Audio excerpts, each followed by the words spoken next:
Di dalam Al-Quran Allah selalu memerintah. Ketika perintahnya itu sering menggunakan dua kata. Ada untuk ditujukan ya ayyuhalladzina amanu, ya ayyuhan nas. Kan gitu. Nah, kalau ya ayyuhan nas berarti untuk semua manusia. Itu diperintahkannya atau kewajibannya. Tetapi ketika dijelaskannya di sana menggunakan kata ya ayyuhalladzina amanu, ini yang jadi pertanyaan. Kenapa tidak menggunakan an-nas di sana? Kalau dulu saya lagi belajar ngaji, ketika mendefinisikan siapa sih orang-orang yang beriman itu, nah, atau pertanyaan mahwal imanu, siapa sih orang beriman itu, maka di sana selalu didefinisikan ada 3 kriteria orang yang beriman. Yang pertama al-imanu huwa tasdiqu bil qalbi. Yang pertama itu orang yang beriman itu yang membenarkan dalam hatinya bahwa Allah itu ada, gitu loh. Ketika dia membenarkan hatinya bahwa Allah itu ada, maka inilah yang namanya dia meyakini bahwa Allah itu ada. Gitu. Apalagi pernah beberapa kali pembahasan kita menganggap untuk karakter orang Nusantara itu salah satunya dia mempercayai bahwa manusia itu ada yang menciptakan, kan gitu. Alam juga ada yang menciptakan. Nah, sehingga pada saat itu akan lebih mudah ketika kita bagi orang Nusantara tasdiqu bil qalbi, meyakini bahwa Allah itu ada. Gitu loh. Nah, ini kriteria yang pertama. Jadi orang yang beriman itu harus yang pertama itu membenarkan dalam hatinya bahwa Allah itu ada. Yang kedua, setelah dia mentasdikkan dalam hatinya bahwa Allah itu ada, dalam pikirannya juga, wa iqraru bil lisan. Maka kriteria yang kedua adalah bagaimana dia mengucapkan. Dia berkomitmen. Berkomitmen dengan lisannya. Asyhadu alla ilaha illallah wa asyhadu anna Muhammadar Rasulullah. Dia bersaksi bahwa tiada ada Tuhan selain Allah. Dan dia juga bersaksi bahwa Nabi Muhammad itu utusan Allah. Maka orang yang beriman, salah satunya adalah mereka meyakini bahwa tidak ada Tuhan selain Allah. Makanya kenapa bagi orang yang hari ini bergeser keimanannya, mempercayai sesuatu di luar Allah, maka itu musyrik. Karena sudah mensekutukan Allah. Gitu loh. Memposisikan bahwa Allah dengan makhluk-makhluk diciptakan Allah itu sama, walaupun makhluk gaib, kan gitu. Nah, ini nggak komitmen. Karena kalau dia komitmen, asyhadu alla ilaha illallah, dia bersaksi bahwa tidak ada Tuhan selain Allah.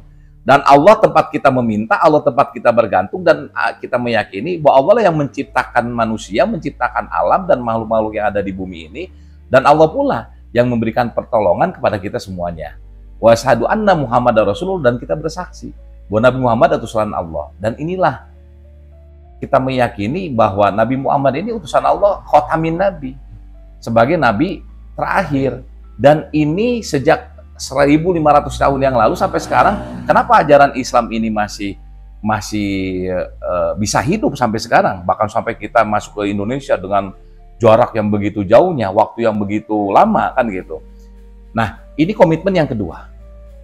Jadi orang yang beriman itu komitmen yang pertamanya dia meyakinkan dalam dirinya, membenarkan bahwa Allah itu ada. Yang kedua itu bahwa komitmen dia bersaksi bahwa tidak Tuhan selain Allah, dan juga bersaksi bahwa Nabi Muhammad itu utusan Allah. Baru komitmen yang ketiga, wa amaluhu bil arkan. Jadi dia melaksanakan dengan perbuatannya. Nah, komitmen yang ketiga ini adalah komitmen 2 hal. Satu, dia menjalankan apa yang diperintahkan oleh Allah. Nah, yang diperintahkan oleh Allah yang dikenal hari ini seperti sholat, puasa, zakat, dan yang lainnya. Ini ibadah mahdoh kita kepada Allah.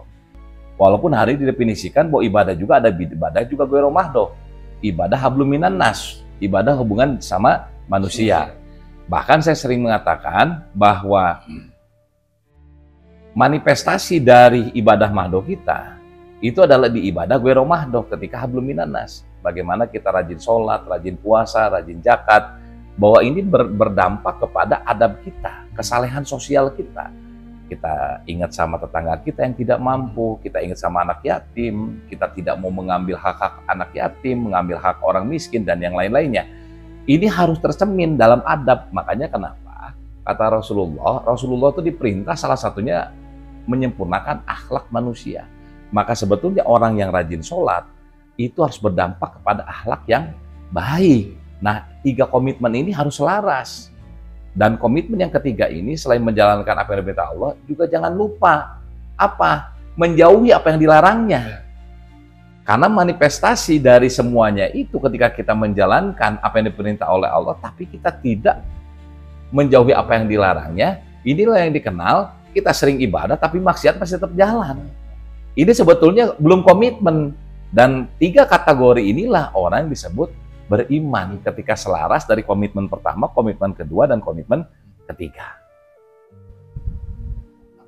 Kalau misalnya ya, kasusnya mau teh banyak lah sekarang yang pengen berubah lah, pengen hijrah atau pengen taubat, tapi mah istiqomah, tapi kan istiqomah itu berat kan. Betul. Untuk orang-orang kita, apalagi anak muda lainnya. Nah, apakah kumat karena misalnya kita pengen istiqomah, pengen gitu, atau misalnya kita karena tobat, tapi besok katanya kadang gua goda amanya, gua goda gitu lagi, tobat lagi, tobat lagi. Apa tidak apa-apa kan? Atau terus untuk buat istiqomahnya gimana?